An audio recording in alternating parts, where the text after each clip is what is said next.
Hi folks, how you doing? It's James, JT at the Movies. Welcome back to the channel. And today's video is another ranking video. Now before I get into it, you'll have seen from the title, it's a ranking of the 6 Terminator films that have been released to date. But before we jump into the ranking, I just want to say a special thank you to Jeff 101 Bronson and to Carlos Eastwood for Life fan, and of course to Dan as well at Dan's Movie Cave for having me on their Talking Movies live stream last night. We talked about these films and it was really great to finally have a conversation with Jeff and with Carlos. Dan unfortunately couldn't make it as he wasn't too well, so another time, buddy. But it was wonderful to finally have a conversation with those guys, sort of, you know, face to face, if you like. You know, we comment on each other's videos and like each other's Instagram and Facebook posts and the like and stuff. But it was nice after, you know, 3 or 4 years of knowing these lads to actually sit down and have a conversation. So it was brilliant. I look forward to returning as a special guest on future streams on their channel. We're already plotting a couple of ideas behind the scenes, so watch this space. But without further ado, let us dive in to ranking the Terminator films. Just before I jump in, one more thing. We did actually talk about how we would rank the franchise last night on the live stream. So if you watch the live stream, then you have actually had a spoiler of what this video contains.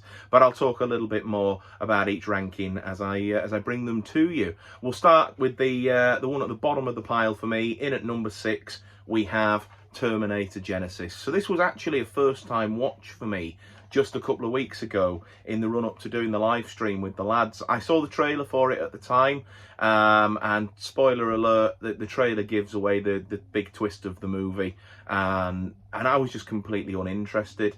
I didn't like the idea that they were sort of going back and tampering with the original, the 84 classic, and I wasn't a fan of the people that they'd recast to play those roles either. Arnie just felt really out of place in his own movie in this one as well, and I thought that there were some pockets of good ideas and a couple of, you know, cool moments, but on the whole just an absolute swing and a miss. And I said this last night on the live stream, and I'm happy to repeat it and sort of double down on it. I think that's a contender for one of the worst films of recent history is Terminator Genisys, so firmly at number 6 at the bottom of my ranking. So into number 5. At this point, I have some level of enjoyment with all the movies left on the list now, and obviously that just increases as we get closer to number 1. For this one, for me, it's Terminator Salvation, and it was the 2 leads of Sam Worthington and Christian Bale playing Marcus and John Connor, respectively, that I just didn't gel with. I really liked the concept and the idea of seeing what it was like in the future and seeing this post-apocalyptic world run by Terminators. And again, I think there were some pockets of brilliance in there. I just didn't care for either of those 2 leads. I thought that Christian Bale was miscast as John Connor. And while I have nothing against Sam Worthington, I just don't think he was right for the part either. I've not really gelled with him in pretty much anything he's done. Even in Avatar, I'm not his biggest fan. Like I said, I have nothing against the guy. He seems like a really solid dude, but it just didn't work for me. So that's why I had to put that one at number 5. There was some really, like I say, some really cool ideas, but ultimately for me, it was the cast that let it down. So number 4 then. And this is probably where it starts to get controversial. I don't know, but bear with me. I've got Terminator 3, Rise of the Machines. So I first saw this film on holiday when it came out in 2003. We stayed at a hotel in Mallorca, and the bar in the hotel had got a pirated copy of the movie, and they screened it on the, you know, on the big projector screen that they'd normally show the football on, I presume. And me and my dad watched it, and I remember at the time thinking, this is okay, but not great when you compare it to the likes of T2, which was the only one that I'd seen at that point.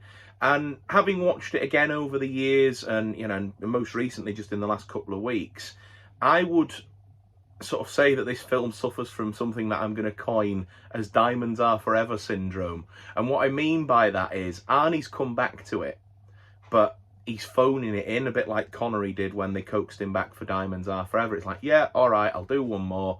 Here's a sack of cash. Again, I think that Nick Stahl and Claire Danes are terribly miscast in the roles that they're meant to be playing. I feel like there's zero chemistry between them, and I just can't see that evolution of the John Connor that we have and that we know and love from T2 sort of becoming the John Connor that he is in T3, and then ultimately being the the sort of the valiant leader that he's supposed to be in the future. I just don't buy it. And even the bit at the end where he sort of says that he's taking command in that bunker, I just don't buy into it.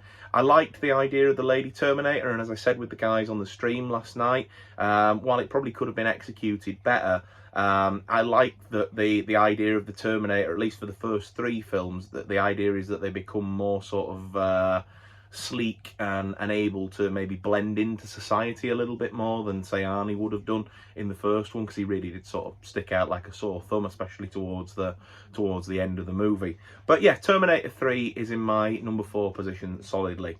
Now, this is where I'm definitely going to lose some of my audience, but I want you to bear with me. In at number 3, I have put Terminator Dark Fate. As Jeff so eloquently put it last night, he calls this film Terminator Dark Shite. And I think that's the common consensus for most people. Now, I went into this film expecting nothing. My expectations were, you know, if they could have been here, they were all the way down here sort of thing. Because I'd seen that Genesis had bombed. I hadn't even bothered seeing Genesis, like I say, until a couple of weeks ago when watching it for this sort of project that I've been involved in recently. But when I'd seen how much that had bombed, I had no interest. And then Laura, my fiance, wanted to go and see it. And so I went in with my expectations sort of below the floor, in the basement, if you like. And I think that massively helped. I really liked that Linda Hamilton came back. I loved the dynamic between her and Arnie. I thought it was an incredibly brave choice to kill John Connor off, but also to use the likeness of Edward Furlong to have it connect to those earlier films. And I thought it gave the sort of the story an interesting dynamic then going forward.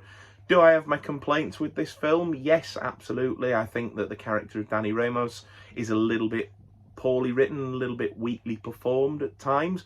I think she could have been a lot better than she was. I think she's great in the sort of the present day scenes where she's teamed up with Grace and with Sarah Connor, and she's still quite naive to everything that's going on. But in the flash forward scenes where she is the new sort of leader of the resistance, I really didn't buy that performance then, and that they might have done better to cast an older actress like they did with John Connor in the earlier Terminator films, to have somebody with a bit more gravitas and a bit more weight behind the performance that, you know, that this character would supposedly grow into. I enjoyed what they did with Arnie in this film. I know a lot of people really didn't, but I found the bits that were intended to be amusing. I found the bits that were meant to be emotive, and I thought that it was a much better send-off of the character than Genesis, you know, obviously having compared them this time around. And so for me, that film's in at number 3. Now, before I move to the first 2, which you know what 1 and 2 are, but what order, that's to be revealed, I will just say this: there never needed to be a Terminator film past Terminator 2. 1 and 2, perfectly done with a neat little bow, should have been left alone. However, if there had to be a Terminator 3,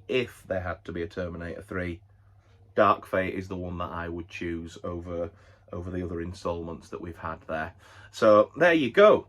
In at number 2, we have the film that started it all, The Terminator.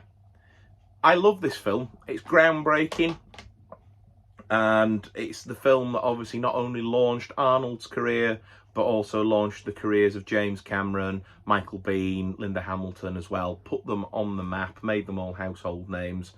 And as we discussed last night, this film is a brilliant mix of being an action film, a sci-fi fantasy film, a horror slasher film. You know, it really does draw on similar sort of, you know, influences and themes to things like Halloween, which I know Cameron said that he referenced, and we talked about this on the stream last night as well. But then you've got all the future, you know, and the sort of the sci-fi stuff, and then the action of the cold-blooded killer with a mission.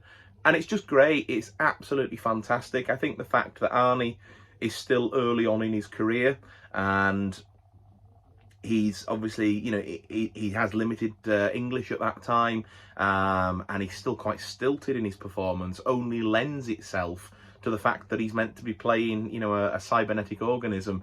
It really all just works and comes together perfectly, and sets us up wonderfully for my #1 pick. So I'm sure there's no surprises whatsoever, and I'm sure that most of you would come and hunt me down and give me an absolute scolding if there was anything other than this film in the top spot. But it is Terminator 2 Judgment Day, with a bit of glare from my spotlight as well. I said this last night and I stand by it. On an objective level, this film is possibly the perfect sequel.